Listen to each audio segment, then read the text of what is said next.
you don't know me, my name's Nathan Mercer, and I'm going to be doing the session around this new online service that Microsoft is going to be bringing up fairly shortly called Windows Intune. Should be a pretty interesting session. It's a pretty interesting product. How many of you came to the foundation session this morning? Okay, and just keep your hands up. Who's heard of Windows Intune before? Who has signed up for the beta? Okay, so let's get into it. You probably see a lot of speakers get up and say, "Hey, they're super excited," or "This is a really interesting topic," and I actually really mean it about this product. I've been using this for a few months now for managing some of my PCs and some of my parents' and grandparents' PCs and stuff like that. And that's not the kind of target market for this product. It's probably really the kind of small, medium business sort of space. But this is a product that works really, really well. It's actually built by some of the same people that built WSUS, Windows Server Update Services. So as we go through and do the demo, you'll see a lot of stuff that's very similar to Windows Server Update Services. So this is currently in beta 2 or release candidate, same thing for this particular product. So I'm going to give you a bit of an idea of the positioning. I'm going to give you a bit of an idea about how it's going to be licensed and priced. And we're expecting this to be out and available in New Zealand kind of early on in 2011, next calendar year. So this is what you're going to get out of today's session. I'm going to give you an overview. I'm going to do about 3 or 4 different demos of some of the kind of core functionality. This is a level 200 session. Windows Intune is designed to be very simple, and I think you'll get the feel for that at the end of the session. I'm also going to explain to you kind of how this fits into the rest of Microsoft's cloud strategy. Give you a bit of an idea about that, and I'll also describe how it compares to some of our on-premises System Center management products. Okay, so I'll compare and contrast Windows Intune to System Center Essentials and to System Center Configuration Manager. This does come under the Windows banner, Windows Intune, and one of the reasons is, and one of the kind of unique things about this offering is that we also give you the rights to use the latest version of Windows Enterprise, whatever version that is. So right now it's obviously Windows 7, and if you're still subscribed when Windows 8 comes out, you'd be licensed to use the current version. I'll also give you a bit of an idea of the internal architecture, how we've built this, how we've made this secure. There's obviously a lot of security and stuff we need to do when we're hosting customer data inside our data centers. So I'll give you a pretty good idea about how we've built this, and I'll also show you some of the new features that we've done since we put the beta 1 out in the kind of April timeframe as well. So you've probably seen this kind of thing. Microsoft's kind of all into the cloud, and you've probably seen the fact that there's a lot of kind of cloud sessions here at TechEd this week. Just to give you some idea about how significant this is to Microsoft, we've merged our Windows Server and our cloud businesses together. Today we've got about 40,000 developers that work on the cloud, and by the end of the year, we've got about 40,000 developers that work at Microsoft. About 70% of them today are working on the cloud. By the end of the year, we're expecting that to be about 90%. And so basically we are evolving our existing products and expertise to create cloud-based offerings. And some of you might not think Microsoft is kind of big in the cloud, but let me talk about some of the things that we've been doing for a while. And some of these things you probably just don't think about. Windows Update every month is delivering petabytes of data to millions of PCs around the world.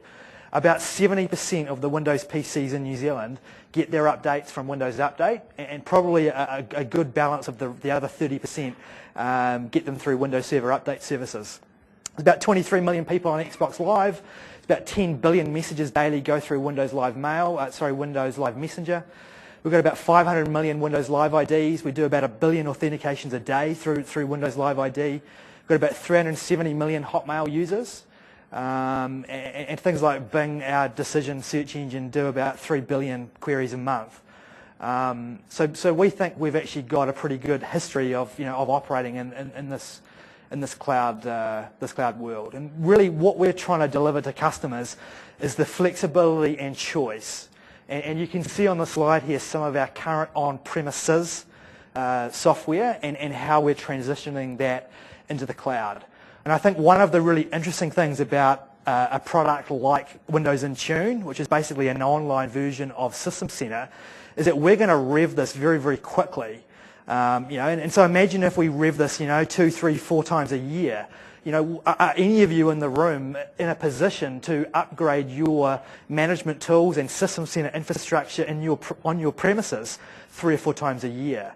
And I think this is really one of the tenets of cloud computing. And when you think about delivering and changing from servers to services, I think this is a really great example of how the cloud can add value. And I think it also really shows off the fact that the small guys, the small and medium guys, small medium business that can't afford or traditionally afford to use the same tools and technologies that the big enterprises can, now with things like this, they're able to. And this is really a great product for people that don't have Configuration Manager. This is a version 1 product, but I'll talk about its history, and I'll also talk about some of the things that it is actually built on. So I guess some of the challenges that you might see today with managing PCs. You've got multiple configurations, different versions, different licenses. Maybe you've got workers that are working in remote locations, branch offices, working from home. You might not have much insight into what your PCs are doing, and there's probably a fairly significant infrastructure investment required to actually maintain on-premises management software today. So basically, what we're delivering is we're going to allow you to manage and secure PCs from anywhere. Basically, once I've installed an agent or installed the client software enrollment package onto the PCs that I want to manage, all I need to have is an internet connection. All I need is port 80 and port 443 open, and then I can be managed. In terms of the administration console that I use to manage Windows Intune, all I need is a browser, and I could literally be up and running and managing PCs in probably about 5 or 10 minutes, including signing up to the service, purchasing it, and things like that. And I also mentioned this before. We let you standardize on Windows 7. You also get downgrade rights if you want to standardize on Windows Vista. And also, as I said before, it really fits with your business. And we sell this on a monthly subscription. You kind of sign up for a year, but it is billed month by month. So you could you can change this as you need to. If you grow, if you acquire another company or things like that, it's very easy to scale this up and introduce additional managed agents without you really having to do much at all. I won't talk to this slide too much. You guys are probably all pretty familiar with what Windows 7 is all about. I do just want to hit home this point that it is Windows 7 Enterprise. So, you get BitLocker, you get direct access, you get branch cache, you get all those things that you get with Windows 7 Enterprise. You also get the rights to purchase the desktop optimization pack as well if you want. So this is going to be priced at a list price of $11 a device a month, and for another $1 a device a month, you can also get MDOP, the desktop optimization pack, and probably the main piece of value in the desktop optimization pack is really AppV for doing application virtualization. So for about 16, 17 New Zealand dollars a month, you're getting a secure managed Windows 7 environment managed from the cloud. You're getting the rights to use Windows 7 Enterprise and also all of the desktop optimization pack tools and technologies as well.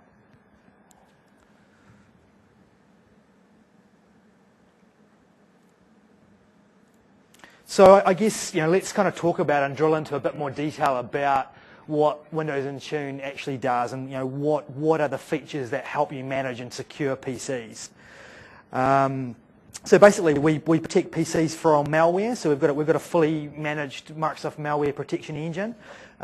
We've actually built this on top of Security Essentials and Forefront endpoint protection.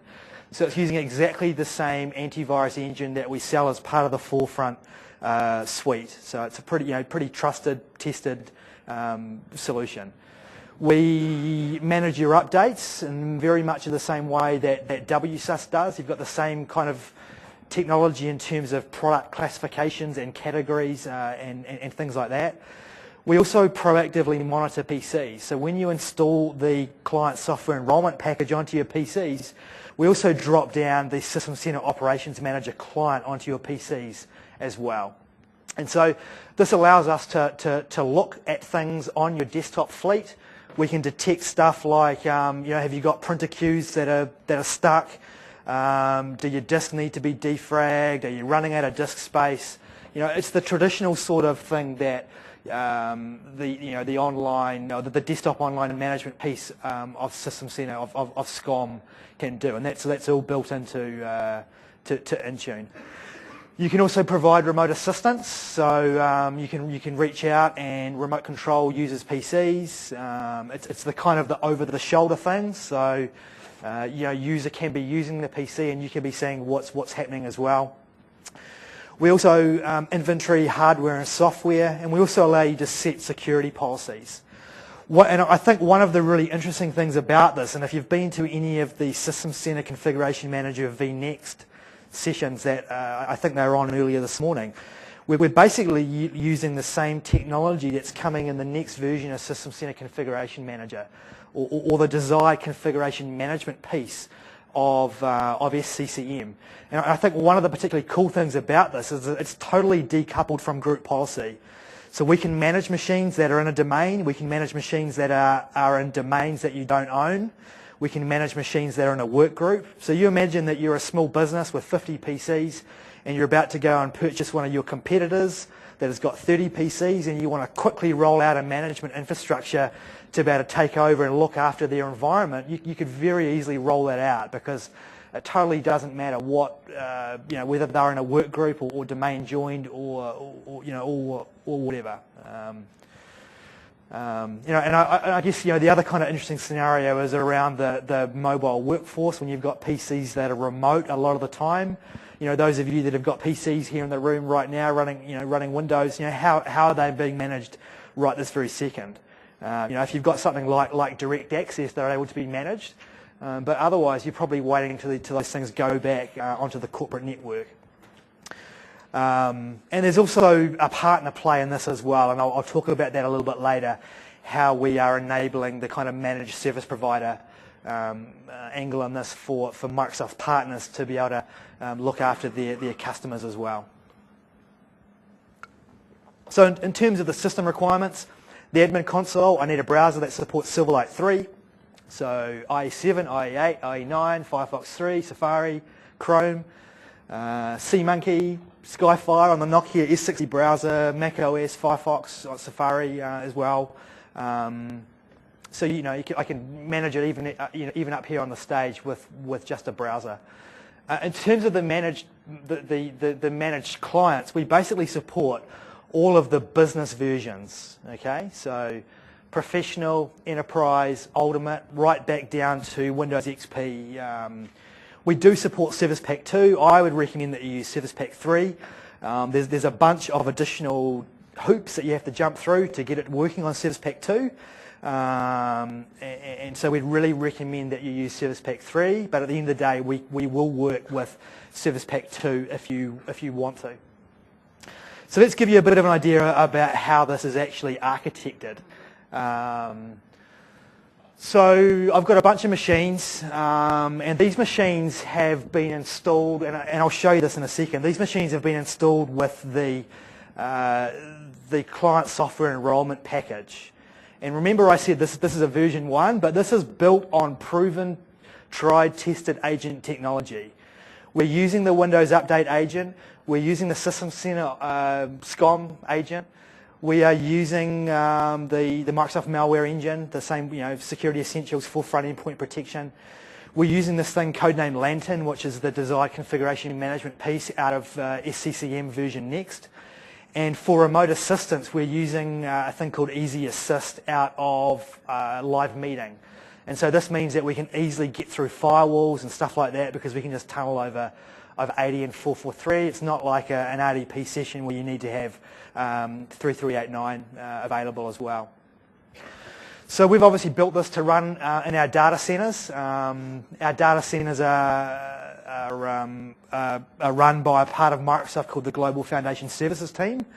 And this runs in the same data centers as BPOS, the Business Productivity Online Services, the same data centers as Windows Azure. Right now, things like BPOS and Windows Intune don't run on top of Windows Azure, but that is certainly the end goal, is to make all of these things run on top of our cloud operating system or our platform as a service, Windows Azure. So I guess we've done all the heavy lifting around high availability. There's no service for you to deploy. We have got no single points of failure. We've got robust health. We've got robust monitoring. All of our infrastructure. We've got backup data centers geographically located. We back up our SLAs with cash. If we go down, we'll pay you money. And obviously, for you to build something like this, you're up for quite a bit of work to kind of build this yourself. Our data centers are secure. They're physically secure. In terms of the way that we've actually built the Windows Intune agents, everything goes over SSL. We use Windows Communication Foundation as well. We're using certificates to communicate between the clients and the service running in the cloud.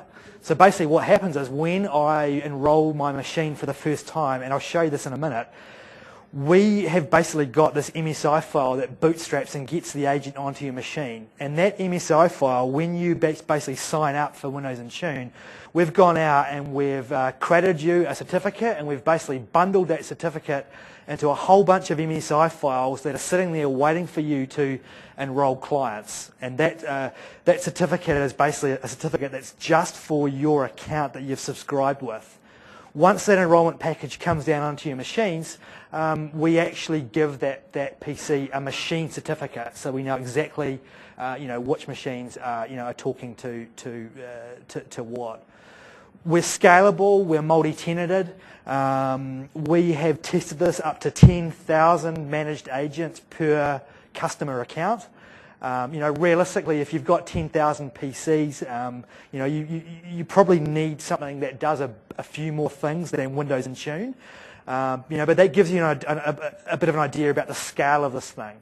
We've got loads of beta customers around the world running on this. One of our biggest ones is in the US, which has got about 2,500 PCs in production using this today.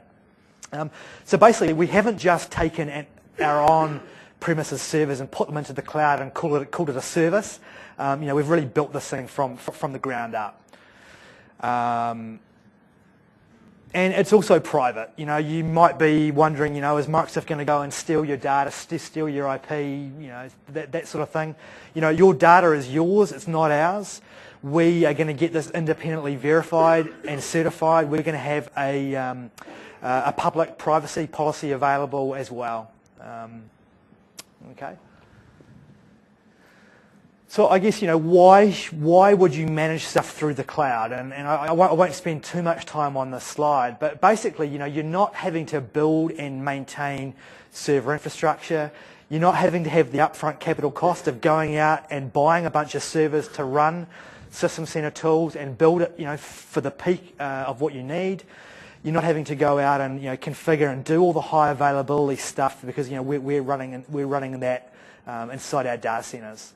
And I guess when you're having to support roaming machines and having internet-facing servers that can provide update management, you're not having to have those things outside your firewalls either. So to give you a bit of an idea about how this compares and contrasts to some of the other System Center products that we have. Okay, so we're ticking a lot of the boxes. So Windows Intune, although you get a Windows 7 Enterprise license as part of it, we basically don't give you a way to do operating system deployment from Windows Intune, unlike Configuration Manager, which does. Today inside version 1, we also don't do software deployments. We do updates, for patching, security patching, but we don't do software deployment. And we're not going to really talk about futures today because we haven't even got version 1 out.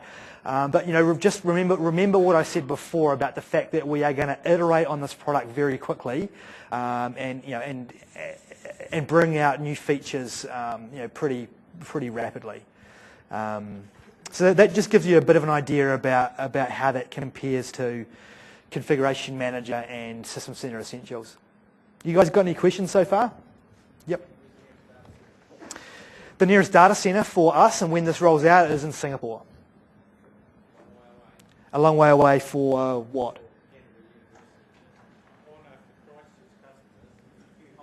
Mm-hmm. I mean, really the most amount of data that's going to be going between the data centers and your clients are for Windows updates. And frankly, a university the size of you guys, this is, Windows Intune is probably not the right solution for a large university like you guys. Another quick question. I've got a load of Windows XP machines I want to update. So should I wait till a special release so I get the enterprise license? Yeah. So you'll be able to purchase this next year. Everything that I'm going to show you today, I'm going to do some demos shortly. Everything I'm going to show you today is running on Beta 2. Beta 2 is not officially available in New Zealand, but one of the ways that you can get it is to create yourself a new Windows Live ID, tell Windows Live that you're in the US, use a zip code like 90210, and you can basically get yourself a subscription today to do testing. The beta testing you can do with this today, you can sign up for 20 managed clients. And I actually know a bunch of New Zealand partners that have been kicking the tires of this and playing, and even a few of them are actually managing their customers in production today. The upgrade can be from XP as well as The Windows 7 Enterprise license you have to upgrade from a version of Windows. So if you don't have Windows, if you've got something else, or you've got a machine with nothing on it, a naked PC, you need to have a version of Windows to upgrade from. So in your question about having Windows XP, that's Windows XP is a qualifying operating system to upgrade from. I won't worry about that one. Okay, so to give you an idea about how to get started, you basically go to windowsintune.com, and this is very, very similar to the way that you sign up for BPOS, the Business Productivity Online Services, which is a great mouthful name. So you basically log in, and I'll show you this I'll show you where this is on the web page shortly. And the first thing you need to do is to go and create some administrators. There's a bunch of initial configuration steps that you need to do, and I'll explain these in a lot more detail shortly. The next thing you're going to need to do is to basically download the enrollment package from the portal, and then you're going to have to figure out how you install that software package onto each of the PCs. And we've got a bunch of recommendations and ways that you can do that. So I'll just very quickly show you where you go to if you want to have a play with the service and sign up for it a bit later. Go to windowsintune.com. You click over here to experience Windows Intune Beta.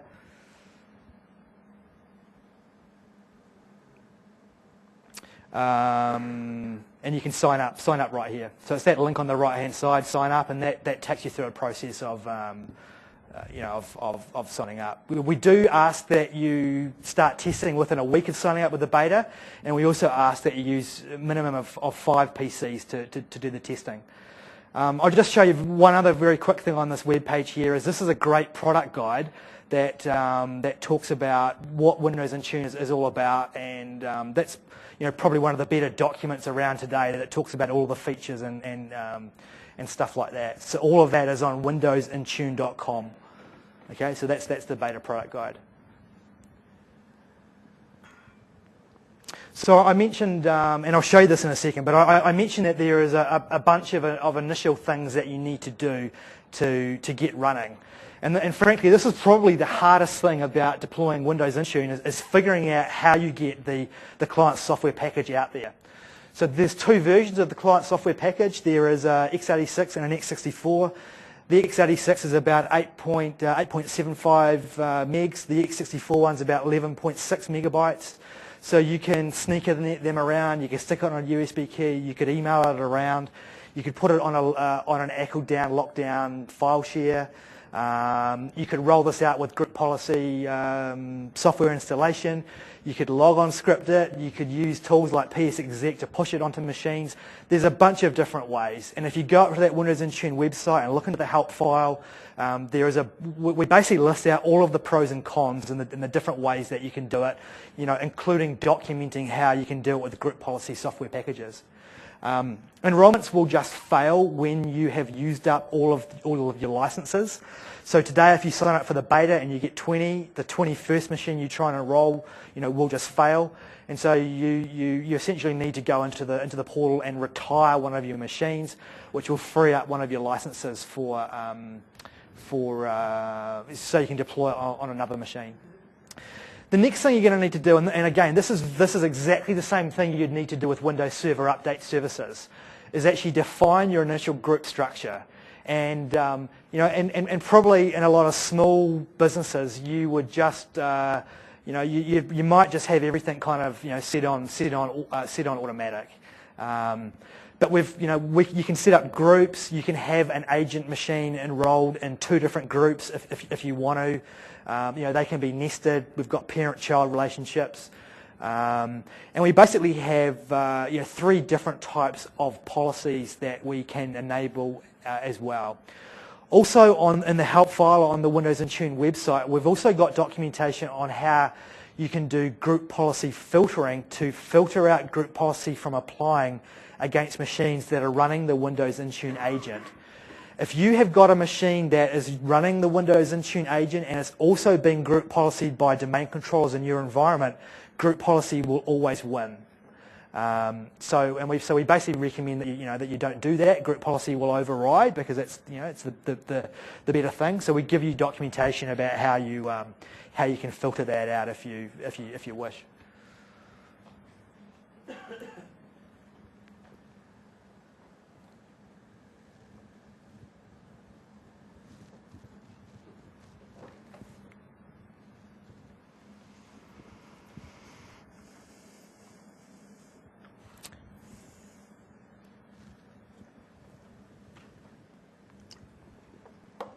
Okay, so what you're looking at here is the reauthentication 10-minute timeout window of Windows Intune. Now this will reauthenticate me in a second.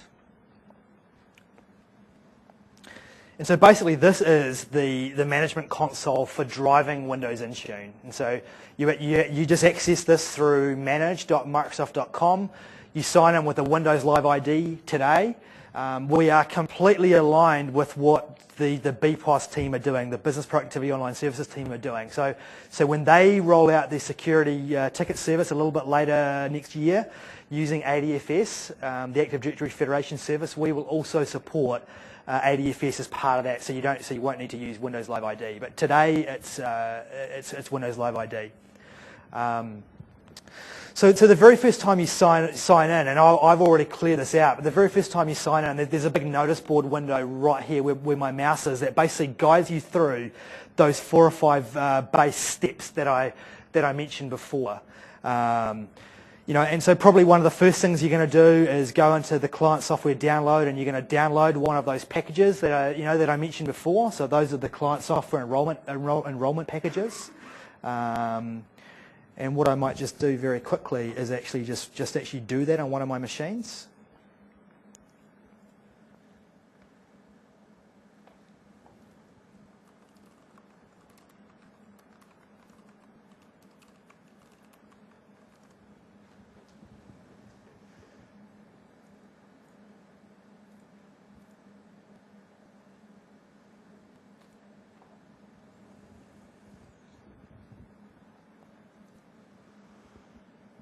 So here's basically a VM that I've already downloaded that client software package on, ready to go.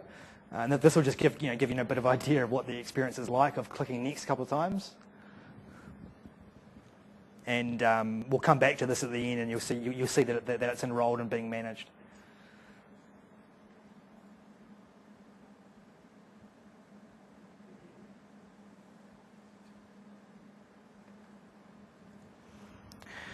Okay, so once a machine has come online and it's reported back to the Windows Intune agent in the cloud, it'll basically sit here inside the unassigned computers tab.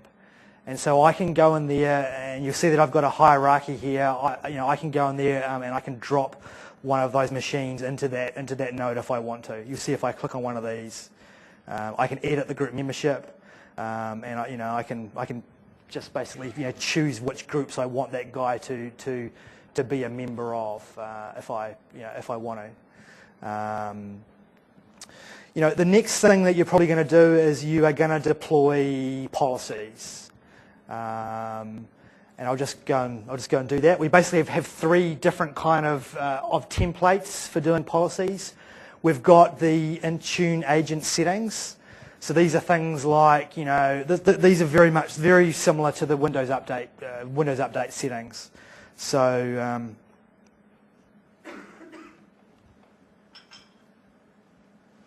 should we enable the Microsoft Malware Protection Service? By default, we'll only turn this on if we detect that you don't already have another antivirus product installed. If we detect that, we basically just turn off. And you can see some of these other things here. We do it by default. We do a scan once a day for malware. You can exclude files and all that sort of thing. And these are the settings here, very similar to what you've seen with the Windows Update agent. How often should we go and check for new updates? Should we install at 3 a.m. stuff like that? And those are all the defaults. The next type of policy we have is settings for the interface that lives on the client. So this is kind of stuff that the user can do themselves, and pretty much this is basically all about branding for a partner who wants to put their branding and support information, phone numbers, URLs, and stuff like that into the client software that runs on the PC. And I'll show you what the client software looks like in a second. And then the third policy that we can do is for firewall. Okay, and this should look very, very similar. If you've ever played with a group policy, you'll see that that's basically exactly the same. One other thing I should just quickly do is explain the way that we've kind of designed this user interface. So on the left here, you've got the kind of the navigation pane of going through the different tabs, the different features that it offers. On the right hand side, you've got tasks, and then you've got the area context sensitive to what you're actually looking at, right there inside in the middle. Everywhere on the right hand side of the interface, you've got the ability to do search. So I can, and you'll see there that machine there is the one that I just enrolled 5 minutes ago, or whatever it is, or 3 minutes ago, or whatever. So it started to install. It hasn't quite checked in all of its stuff yet. So you can see here I've got a pretty long list of PCs. We've got all sorts of interesting ways of actually filtering the data that we're collecting about PCs.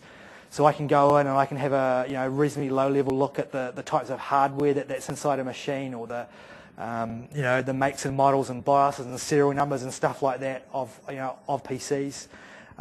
Or like I showed you before, we can just do searching to find stuff very quickly. And it's designed to be very simple.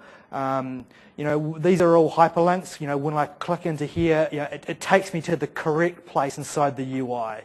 So it's actually very easy to surf around inside the UI. Very simple. You don't really get lost. So I'll just go back to the slides, and there's still quite a few more demos to come.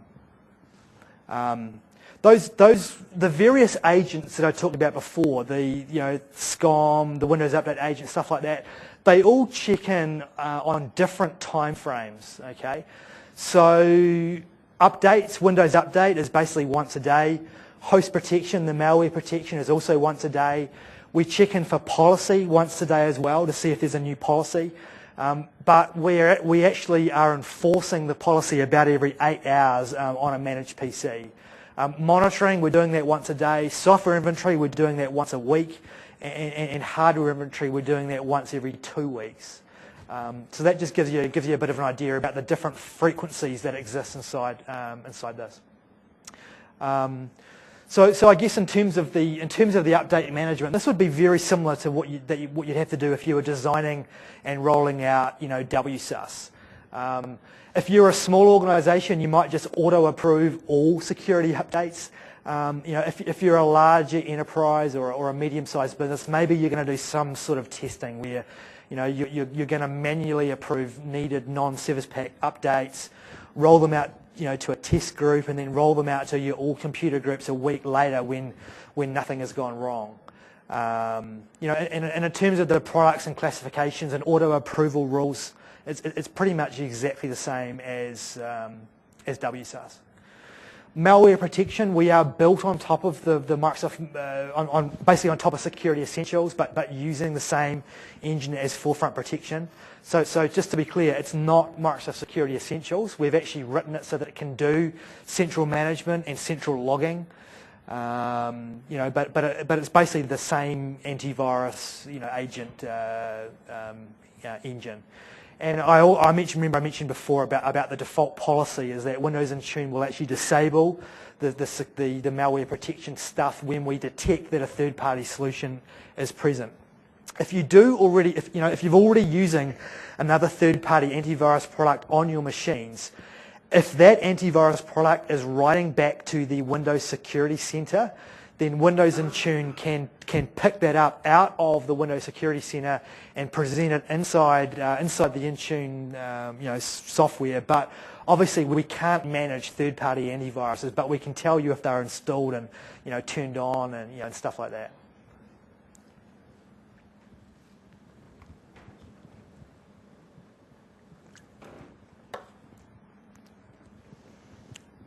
Okay, so I'll just quickly show you some malware.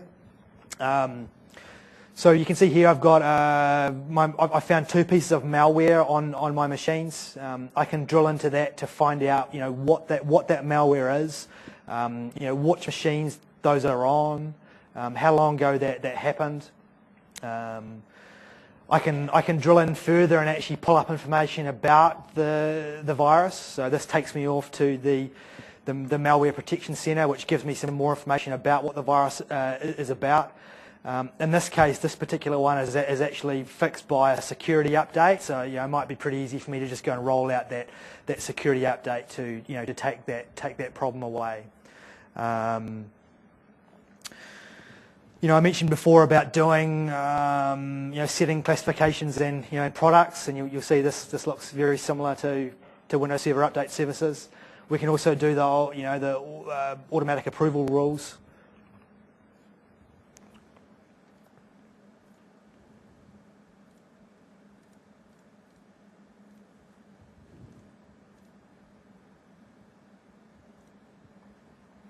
Okay. And if we just go back to the system overview, up here, just like you see inside WSUS, I can get a good idea of how many updates need to be approved. And we'd also track some of those other things that we were monitoring using SCOM as well. And I'll show you some of the rule base and stuff behind that pretty shortly.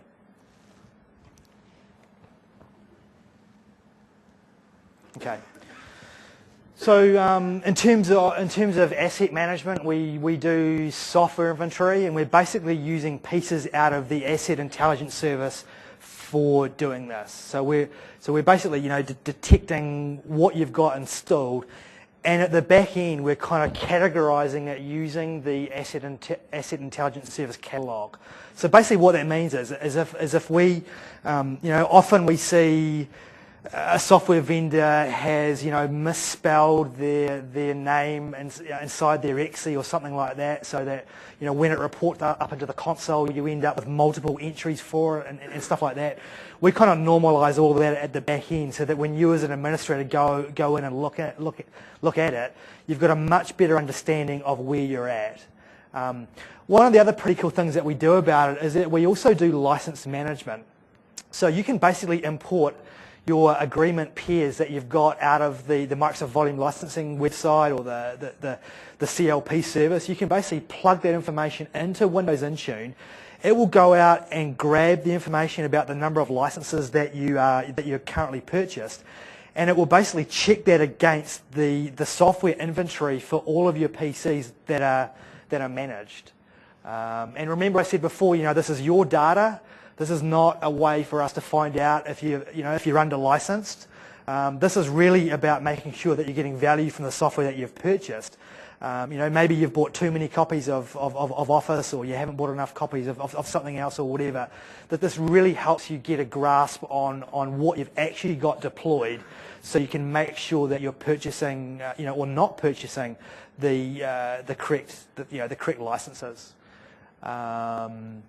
And we also do hardware inventory as well. Remember, I said we do that every 2 weeks.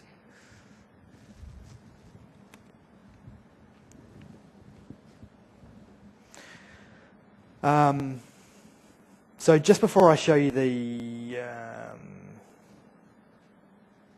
I'll just drill into a computer, and on a computer basis, I can look to see what software is installed on an individual PC.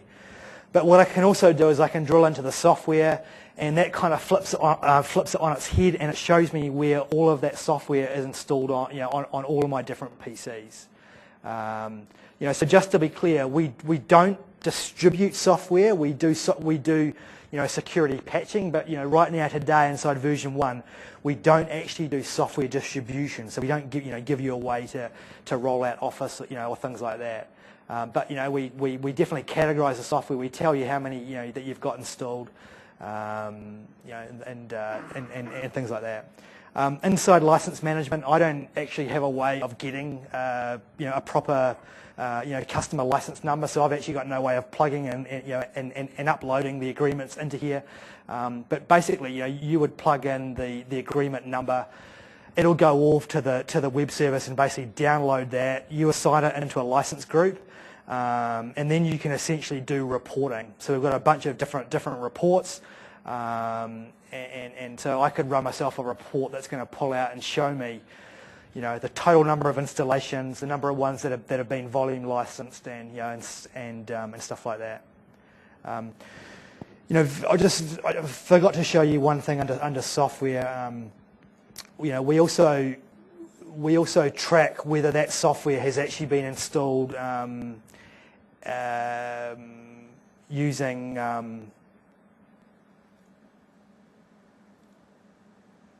application virtualization. So there's a little field over here that tells Windows Intune whether that software has actually been physically installed on the machine, or whether it's been installed via AppV. So kind of that's the software asset management kind of piece of Intune.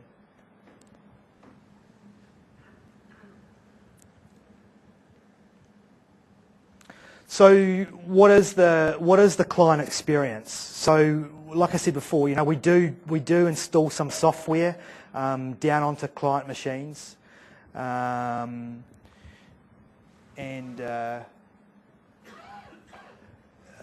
it's a local application that gets installed, and there's three main things that we let users do. We let them check for updates that you have approved to be distributed. Maybe they're about to go away on holiday for 3 weeks or whatever. They want to make sure that they've got everything up to date. Maybe they want to avoid a reboot and they want to install when they want, rather than at 3 o'clock in the morning when they're still working on those TPS reports. We also let them scan for malware on their own. They can also be notified of when malware if malware gets detected on one of their machines. And we can also do remote assistance, and I'll demo this now.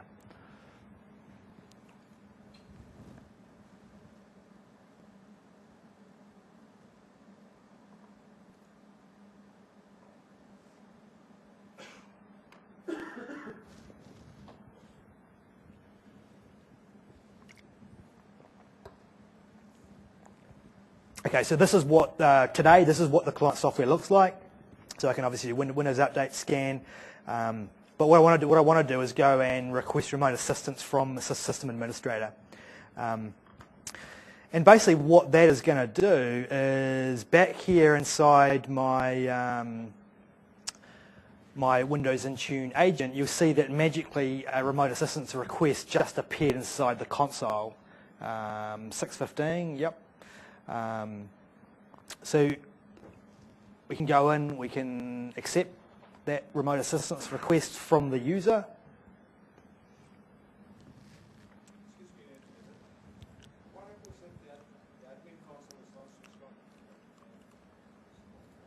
Then, well, so the question is, what happens if the admin console is not switched on or you're not logged into it? It sits there waiting for you for when you do log into it.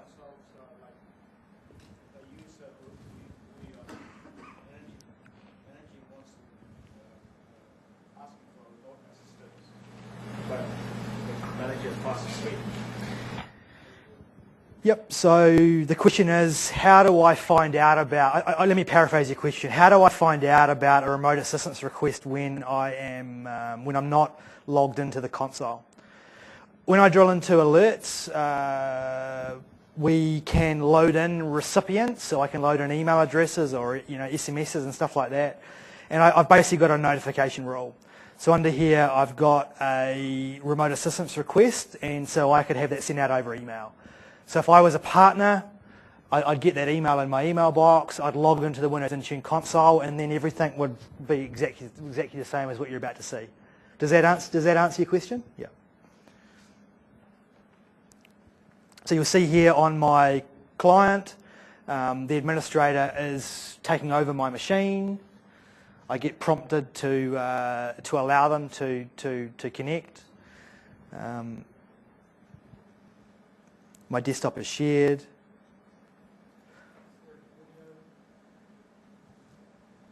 No, the question is there audio? No, there's not audio. So I can request control of the machine, and you'll see over here we make sure the user is allowed to, wants you to take over their machine, and then I've basically got control. As part of this, you can also use this, for chatting, text chatting. You can also use this for transferring files. So you might be a partner and you need to upload some sort of diagnostic tool or diagnostic script or something like that to fix a particular problem on the PC. One of the ways that you can get those tools onto the PC is uploading them as part of that file transfer thing like that. So that's pretty much how the Easy Assist tool works. And like I said, it doesn't, it's not RDP. It's just going over 80 and 443. So any questions about that before I move on? It's an application. So the question is, what is Easy Assist? It's an application.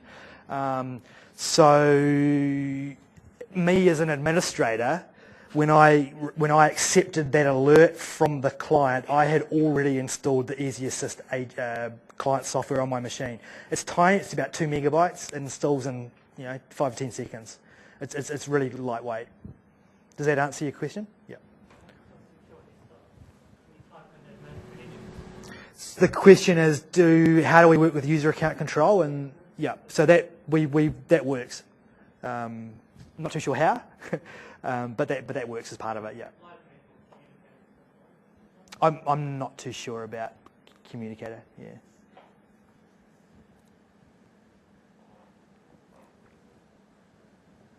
Okay, so I mentioned the kind of partner angle on this, and if you're not aware, like I said before, we follow the same model as BPOS. So what this means is that when a customer signs up, they can basically tell us who their partner of record is. It doesn't cost the customer anymore. It's exactly the same price. But what it means for the partner is that they basically get a 12% finder's fee for signing the customer up, and you also get 6% recurring revenue every year. So basically 18% in the first year, 1% recurring every year thereafter.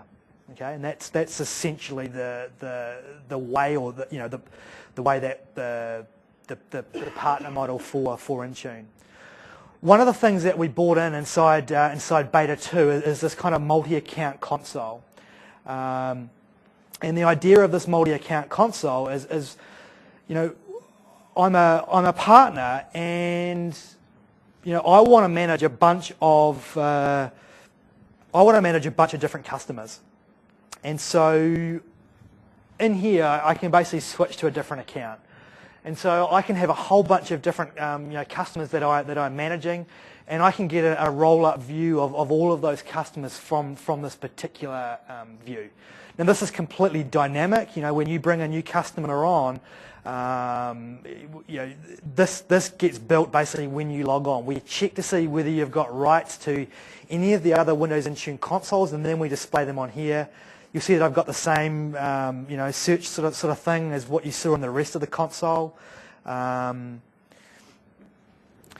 I'll just very quickly show you back inside administration. This is where you can add delegated administrators, and we've got this concept of service administrators versus tenant administrators. So service administrators is where I might want to have other users inside my organisation, or a partner or someone like that to be able to come in and manage individual things inside Windows Intune, versus a tenant administrator, which is going to give me the permission to get into this particular view inside here. I'll just very quickly show you a couple of other things inside here. So these are all the different types of alerts that we are looking for, on PCs. So I mentioned that we were, checking print queues and stuff like that. Those are all the print things that we're doing. I mentioned that we were looking, at disks and stuff like that. So, and you can go in. There's, right now inside the beta, there's about 600 different rules. You can go in and you can enable and disable those different types of rules. I showed you where you could add recipients. You can have different alerts going to different people. So I showed you before where you could go into remote assistance and have those going to a particular person as well.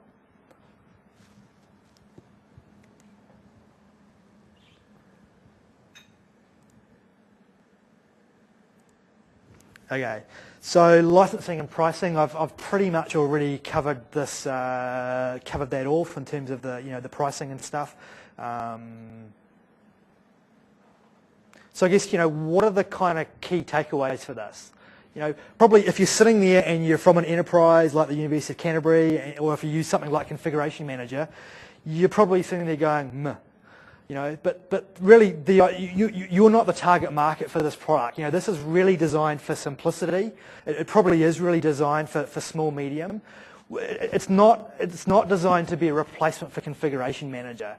But I hope I've given you the impression that the end goal for this is to make this work for every business customer out there, and that is certainly the end goal for this. I mentioned that we've built this to scale, and in version 1 it's at least 10,000. But remember, I did talk about some of those advanced things that today inside version 1 it doesn't do. Operating system deployment, software distribution, things like that. And so it's about those basic needs, and it's about getting up and running really quickly. And like I said, you could literally be up and running, subscribed, purchased a service, and rolled out your first agent in about 5 or 10 minutes. And I also think one of the other really unique and cool things about it is that it has decoupled the management from the domain kind of model, so that you can very quickly kind of manage someone else's business. So in terms of the milestones and things like that, we released the first beta 1 back in April. We opened it up for 1,000 people, and we basically sold it out in about 24 hours. We had that much demand. We released the beta 2 back in July, and then we announced that we were going to be making it generally available in North America and Europe within a year of then. And I would be very, very surprised if it takes an entire year to do that. And like I said, I can't really talk about futures, but you know, I gave you a bit of an idea at the start of the session about, you know, roughly when this is going to come out in New Zealand, you know, and it definitely is coming out into the New Zealand market. So I guess what are the kind of top 4 or 5 URLs for you to take away and know about? Product overview. You can sign up at that windowsintune.com. There's a FAQ link there. The Windows Intune team's got a pretty good blog. There's a bunch of videos up on YouTube, and the help file is pretty useful as well. So look, we've run out of time. I'm going to stay around here. If you want to ask any more questions, just stick your hand up. I think they're going to turn the video recording off or something, but more than happy to answer any questions if you've got them. Otherwise, there's beer down in the marketplace starting in about 5 minutes. So, question?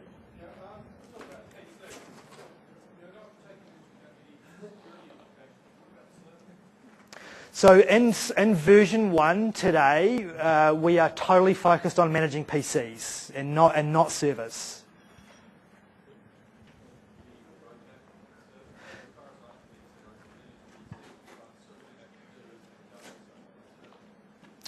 Yep. So the question is, what's the roadmap for managing servers? And basically, the long story short is, I'm not in a position to talk about the roadmap.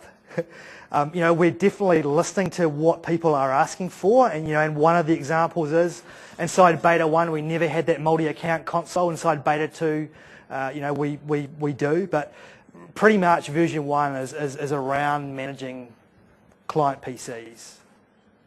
Okay, question? One of the advantages of WSUS is that it's a centralised part for actually getting the updates from. Is there going to be that sort of risk to pass in this? So you're saying, as your question, I want to have the Windows updates hosted on my premises instead of in the cloud? So again, version 1 is a cloud service, and in version 1 there's no way for you to put your Windows updates on the local machines. You may be able to do local caching through your web traffic. I'm not 100% sure whether that works, but that may be an option.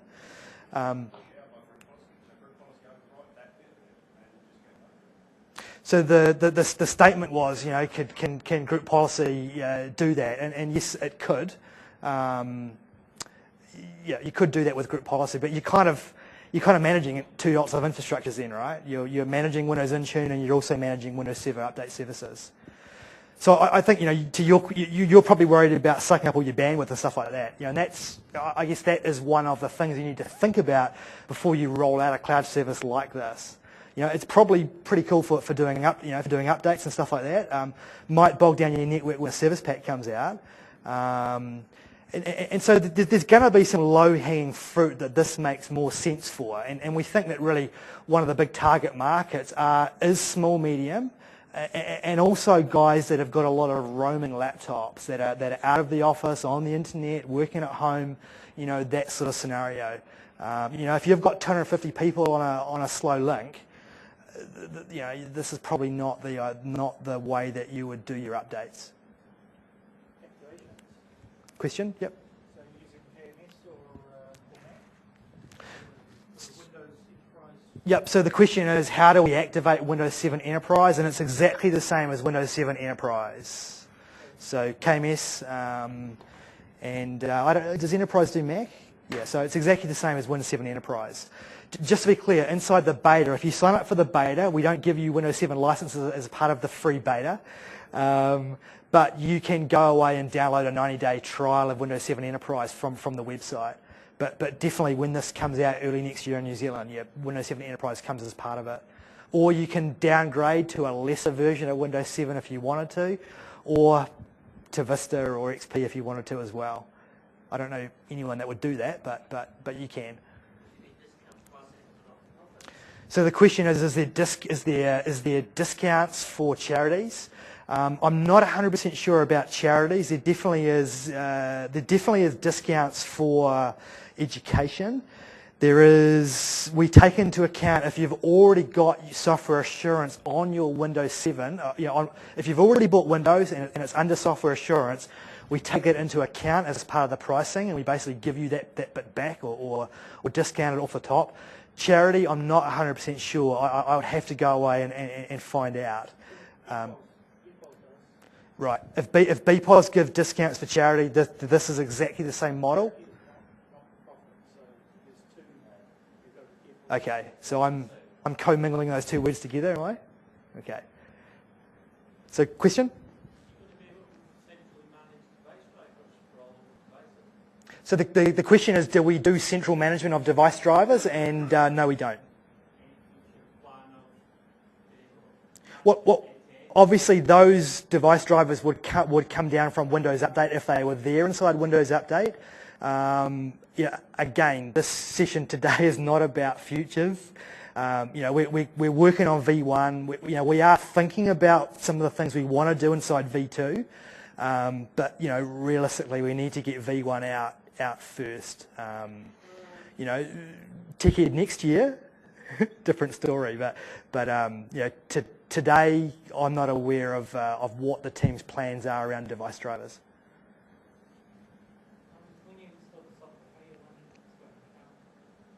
Great question, and I did actually say that earlier, but I might have ripped through it pretty fast. And the question is, when I install the client software enrollment package, how do I tie that back into the Windows Intune agent? Okay, so when you sign up for the service, we basically pre-stage a whole bunch of MSIs in our data centers ready for you to download. Each of those MSI files has got a certificate for your account bundled into the MSI package. When you install the client software enrollment package, it will bootstrap and it will install some of those other components that I talked about before. And then as part of that, it will basically rip out the certificate that it got from the original package, and it will go out and it will grab a machine certificate for that machine so that we can uniquely identify all the machines inside the console. So, you don't want to kind of willy-nilly have that MSI file kind of floating around because,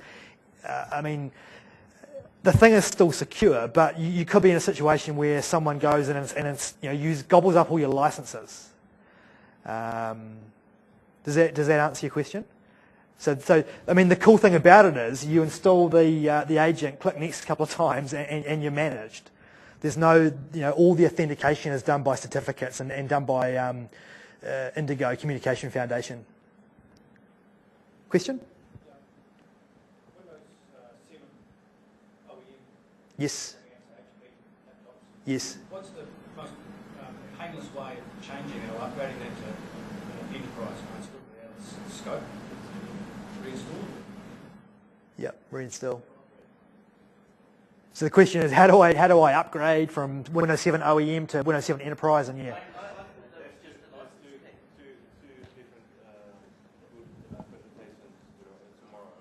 Okay. Enterprise is different media, so Enterprise is actually different media, so I think it's something different. Is there any other questions? Yep.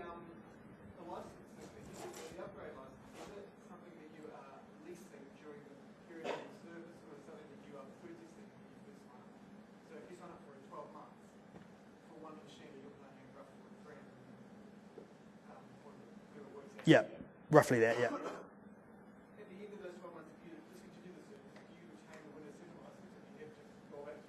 So the question is the Windows 7 license perpetual? And no, it's not. You use the right to lose it when you stop subscribing to the service. On the flip side, when you are subscribed to the service, you're licensed for whatever is the latest version of Windows Enterprise.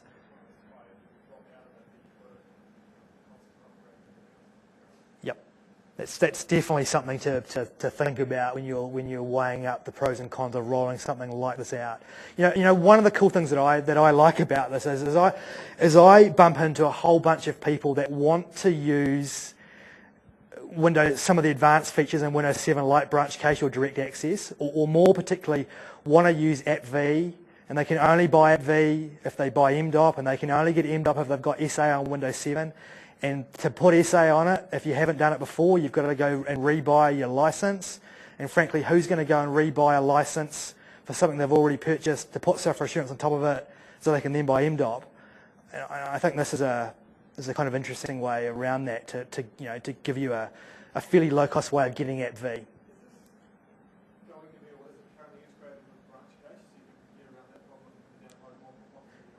Yeah, so there's no integration with branch cache today, but that is something that we're looking at. But today there's no integration with BC.